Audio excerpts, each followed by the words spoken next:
There is a moment nobody films. Not the press conference, not the statement released through a publicist, not the tribute posts or the headlines or the candlelit vigils outside the gates of a mansion. The moment nobody films is this one. The morning after. The kitchen. The coffee that gets made out of habit, even though everything is different now. The phone sitting on the counter that used to ring at unexpected hours. Because he never understood time zones, never cared about time zones, and now doesn't. That phone doesn't ring anymore. Not with that voice. Not with that specific combination of volume and chaos and life that only he could produce, that only he ever produced, that she had been hearing since before she could understand what she was hearing. Kelly Osbourne grew up inside one of the loudest families in the history of rock and roll. She grew up with cameras in her living room, tabloids at her front door, and a father whose name was synonymous with madness, with darkness, with survival. She grew up as the daughter of Ozzy Osbourne. And that meant something that no biography has ever fully captured, because the reality of it was something only she was required to live. And now, that phone doesn't ring. And she has described what this silence feels like in public. In her own words, with a rawness that stopped people mid-scroll. Endless pain. A grief without a bottom. A loss that doesn't teach anything. That simply weighs. If Ozzy Osbourne was ever part of your world, the music, the madness, the man who somehow survived everything, leave a like right now, as a tribute to the daughter who loved him through all of it and is now learning how to exist without him. Because what you are about to hear, very few people know. She was not born into a normal kind of famous. There is famous, and then there is Ozzy Osbourne famous, which is a different category entirely. A category that comes with its own mythology, its own rules, its own specific gravity that pulls everything around it into orbit. And Kelly Osbourne was born inside that gravity. Not near it, not adjacent to it, inside it from the very beginning, with no frame of reference for what life looked like from the outside. Her father had bitten the head off a bat on stage. Her father had been arrested, hospitalized, written off, and resurrected more times than any publicist could count. Her father was the Prince of Darkness, not as a metaphor, but as a brand, as an identity, as a presence that filled every room he ever entered. And he was also just Dad. That is the thing that gets lost in every profile, every documentary, every retrospective about the Osbournes. The show premiered in 2002 on MTV, and within weeks it became a cultural phenomenon. 20 million viewers at its peak. A family so dysfunctional and so disarmingly real that audiences couldn't look away. Sharon managing chaos. Jack navigating adolescence. Ozzy wandering through his own house like a man perpetually surprised by its existence. And Kelly. Kelly standing in the middle of all of it, being 13, 14, 15 years old, on camera, in front of the world. Here is what 20 million viewers saw. A family that was messy and funny and oddly lovable. Chaos as entertainment. Dysfunction as content. Here is what Kelly was actually living. A childhood with no off switch. There was no moment where the cameras left, and she got to be a regular kid. There was no version of growing up Osbourne that existed outside the public eye, because the public eye had been invited in, and it never fully left. Every argument, every meal, every bad day, every tender moment between father and daughter, all of it existed simultaneously as private life and public record. And at the center of that, always, constantly, unavoidably, was Ozzy, the man who could clear a room and fill it at the same time, who was impossible to ignore and impossible to fully understand. who was, by any objective measure, one of the most singular human beings of the 20th century, and who was also, in the specific and irreducible way that only fathers can be, the person whose approval meant more to Kelly than any audience in the world. She grew up not knowing who she was outside of being his daughter. Not because he took that from her, but because being his daughter was so total, so consuming, so permanently woven into every public and private version of herself, that the question of Kelly without Ozzy never had to be answered. Until now.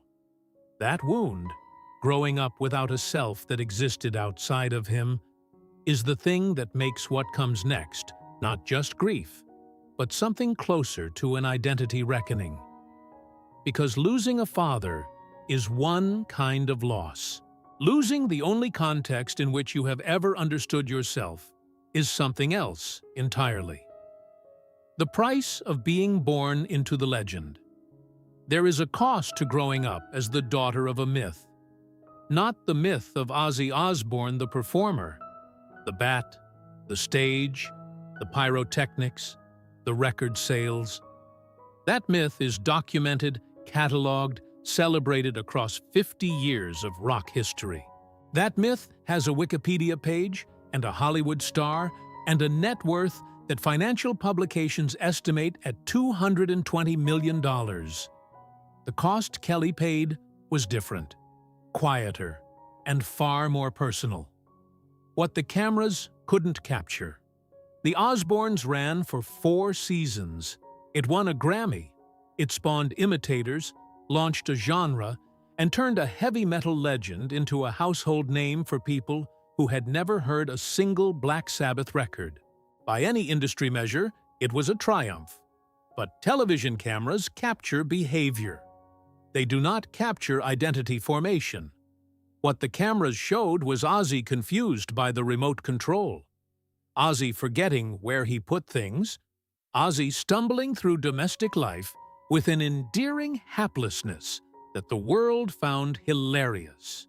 What the cameras showed was Kelly rolling her eyes and pushing back and performing the normal rhythms of teenage rebellion, except performing them in front of an audience of millions with no way to separate the performance from the reality, because by that point they had become the same thing. She did not get to be confused about who she was in private. She did not get the adolescent luxury of trying on identities and discarding them without consequence. Every version of herself she explored. The pink hair, the fashion, the music career she launched in 2002 with a cover of Papa Don't Preach that debuted at number 3 in the UK. All of it happened under a spotlight that had been installed before she was old enough to consent to it. And Ozzy was always there. The fixed point. The loudest presence in every room and in every frame. The person whose orbit she could not escape because she had never been taught how, and because, underneath the eye-rolling and the teenage defiance, she did not want to. That is the part nobody talks about. She loved him. Completely.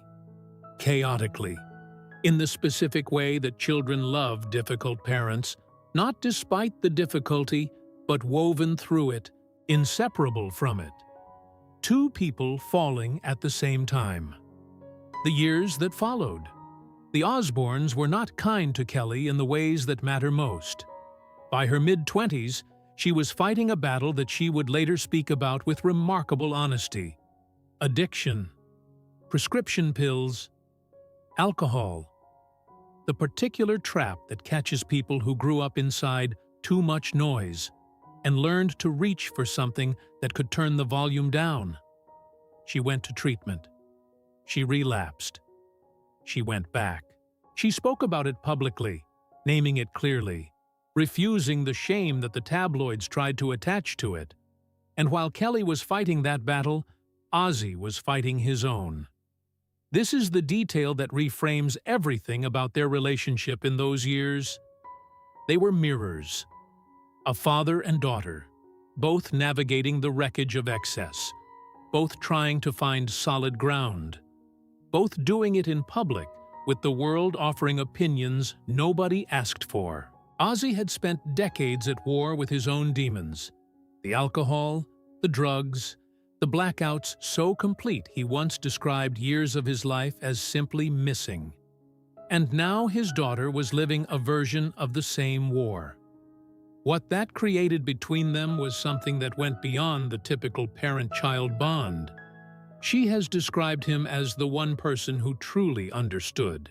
Not because he had the right words — Ozzy Osbourne was not a man famous for having the right words — but because he had lived inside the same specific kind of darkness and had somehow, improbably, repeatedly, come back out of it.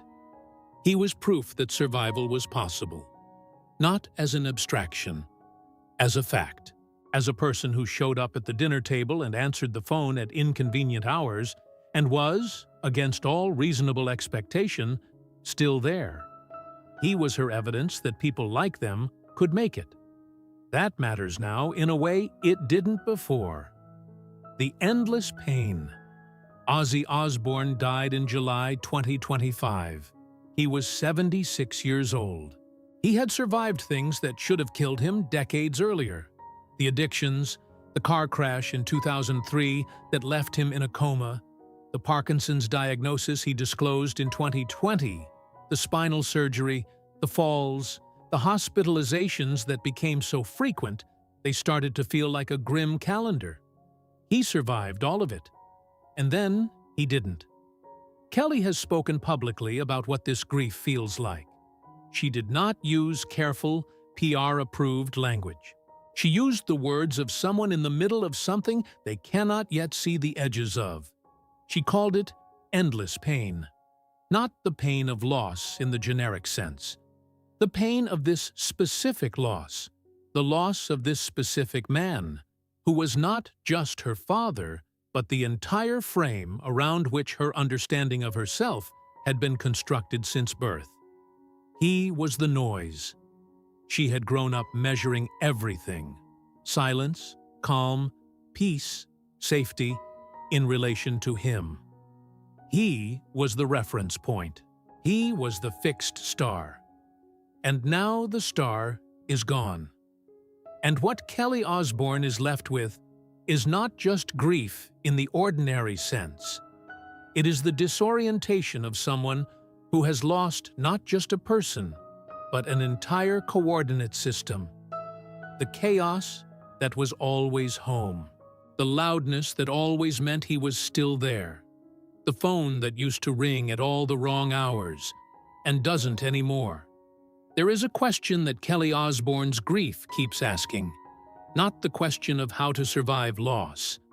That question has answers, or at least directions, therapists, time, the people who show up and sit with you in the silence. Those things exist. Those things help. The world knows how to talk about grief in that register. The question her grief keeps asking is different. Who is Kelly Osbourne when Ozzy Osbourne is no longer there to define what the word home means? She grew up inside a chaos that the world watched as entertainment, and that she simply had to inhabit as reality. She did not choose the context. She did not choose the cameras, the noise, the specific gravitational pull of being born into that name, that family, that orbit. She grew up without a version of herself that existed outside of it, because she never needed one, because he was always there, creating the noise, filling the room, being the fixed and unmovable and utterly improbable fact of Ozzy Osbourne, still alive, still calling at the wrong hours, still proof that people like them could make it. That was the wound. Growing up without a self that lived outside of him. And now that wound has a new shape. Because the chaos is gone. The noise is gone. The phone doesn't ring with that voice anymore. And what Kelly is left with is not the peace that people who grew up in quieter homes might expect silence to feel like. What she is left with is the absence of the only chaos that ever felt like safety. The loss of the only context in which she ever fully knew who she was. The endless pain she described is not just the pain of missing her father. It is the pain of being asked, for the first time in her life, to answer a question she was never prepared for. Some losses arrive with lessons attached, a moral, a perspective. A before and after that eventually makes a kind of sense. And some losses just arrive. They don't teach anything. They don't resolve into meaning. They don't become the foundation of something stronger. They simply weigh. Kelly Osbourne is carrying that weight now. In public, because that is the only way she has ever known how to exist.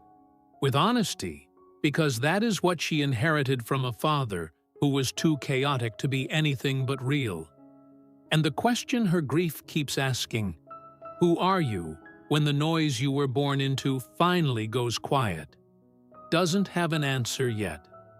Maybe it never will.